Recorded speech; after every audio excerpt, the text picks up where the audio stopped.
4টা প্রশ্ন করে একটা বাক্য উত্তর দেওয়া, একটা শব্দ উত্তর দেওয়া, এটা খুব সহজ হবে কিনা আসলে ভোটারদের জন্য?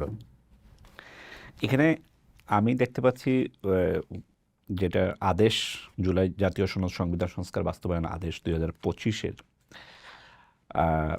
4 নম্বরে হুবহু প্রশ্নটাই দেওয়া আছে 4 নম্বর ধারায়। সেখানে প্রশ্ন আসলে একটাই, হ্যাঁ এবং না।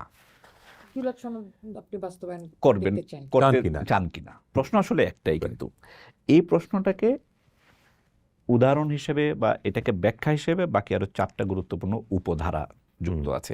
এটা শুধুই প্রশ্নকে ব্যাখ্যা করার জন্য, বোঝার সুবিধার জন্য। ফলে এটা মানুষ খুব বেশি কনফিউশনে পড়বে বলে আমি মনে করি না, নাম্বার 1। নাম্বার 2 হলো এই যে গণভোটের মধ্য দিয়ে যাচিত যে মতামত, না দাঁড়ান, এখানে আমার প্রশ্ন আছে যে 4টা ব্যাখ্যা দেয়া আছে। এখন ব্যাখ্যা 1-এর সাথে আমি একমত, কিন্তু ব্যাখ্যা 2-এর সাথে আমি একমত না, তাহলে আমি প্রশ্নগুলোর কাছাকাছি না, ওই ব্যাখ্যাটা প্রশ্ন না, ব্যাখ্যাটা হলো মূল প্রশ্নকে না, ওই প্রশ্ন। আরিফের পয়েন্ট হলো যে প্রশ্ন হলো একটা, 4 নম্বরটা হলো প্রশ্ন, প্রথম 3টা হচ্ছে প্রশ্নের আগে ভূমিকা, যে এই অতএব আপনি কি মনে করেন, তাই তো? প্রথমটা হচ্ছে কি স্পেসিফিক দেখেই বলতে পারেন। আচ্ছা, আমি বলি প্রশ্নটা, দেখেন খুব সহজ প্রশ্ন। গণভোটে নিম্নরূপ প্রশ্ন উপস্থাপন করা হইবে। প্রশ্নটা 2.5 লাইনের।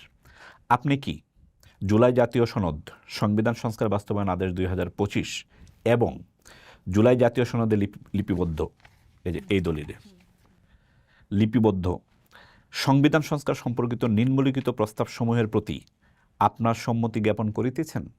ব্র্যাকেটে হ্যাঁ না। ঠিক আছে, এই হানাতেই কিন্তু শেষ। নিম্নলিখিত প্রস্তাবগুলোর জুলাই জাতীয় সনদে যে অনেকগুলো 48টা আইটেম, বেশি, আরো বেশি 48টা আইটেম মোটা দাগে, হ্যাঁ মোটা দাগে, এবং আরো অনেক 84টা টোটাল, টোটাল 84টা। ওইগুলোরই প্রতিনিধি স্থানীয় কিছু ব্যাখ্যামূলক কথা দেওয়া আছে। 1 নম্বরে মানে ওই 4 ব্যাখ্যার প্রথম ব্যাখ্যা, নির্বাচনকালীন তত্ত্বাবধায়ক সরকার, নির্বাচন কমিশন এবং অন্যান্য সাংবিধানিক, এই যে অন্যান্য সাংবিধানিক সবগুলোর নাম বলা হচ্ছে না, প্রতিষ্ঠান জুলাই সনদে বর্ণিত প্রক্রিয়ার আলোকে গঠন করা হইবে, একটা ব্যাখ্যা। দ্বিতীয়, আগামী জাতীয় সংসদ হইবে 2 কক্ষ বিশিষ্ট। জাতীয় সংসদ নির্বাচনে দলগুলোর প্রাপ্ত ভোটের অনুপাতে 100 সদস্য বিশিষ্ট একটি উচ্চ কক্ষ গঠিত হইবে এবং সংবিধান সংশোধন করিতে হলে উচ্চকক্ষের সংখ্যাগরিষ্ঠ সদস্যের অনুমোদনের দরকার হইবে। এটা দ্বিতীয় ব্যাখ্যামূলক সংযোজন। তৃতীয়, সংসদের নারী প্রতিনিধি বৃদ্ধি, বিরোধী দল হইতে ডেপুটি স্পিকার ও কয়েকটি সংসদীয় কমিটিতে সভাপতি নির্বাচন, প্রধানমন্ত্রীর মেয়াদ সীমিতকরণ, রাষ্ট্রপতির ক্ষমতা বৃদ্ধি, মৌলিক অধিকার, বিচার বিভাগের স্বাধীনতা, স্থানীয় সরকার সহ বিভিন্ন বিষয়ে যে 30টি প্রস্তাব জুলাই জাতীয় সনদে রাজনৈতিক দলগুলোর ঐক্যমত্য হইয়াছে, সেগুলো বাস্তবায়নে আগামী সংসদ নির্বাচনে বিজয়ী দলগুলো বাধ্য থাকিবে। তৃতীয় গুরুত্বপূর্ণ ব্যাখ্যা।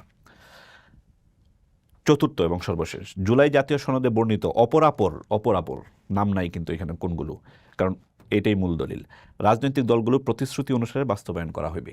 ফলে এগুলো কিন্তু প্রশ্ন না। আরে ভাই, প্রশ্নটা হলো এই যে 4টা, এই 4টা প্রশ্নের ইলাবোরেশন হলো এইটা।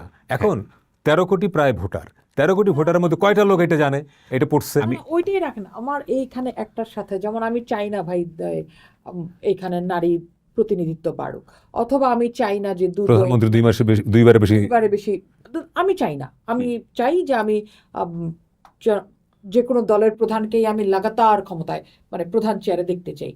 কারণ আমি আসলে ওই পয়েন্ট, মানে উনি হ্যাঁ দেবে না দেবে, এটা প্রশ্ন। এরকম কোনো মৌলিক বিষয়ে যদি কেউ তার বিপরীত অবস্থান জারি রাখতে চায়, তাহলে তো একটা পয়েন্টের সাথে আমার মত মিলছে না, কিন্তু বাকিগুলির সাথে মত মিলছে। ওকে, এক্ষেত্রে সে তার নিজস্ব চয়েস বা স্বাধীন চিন্তা সে প্রয়োগ করবে। এর সমাধান তো আসলে পার্লামেন্ট, ধরেন ওইখানেই তো ডিসিশন হবে।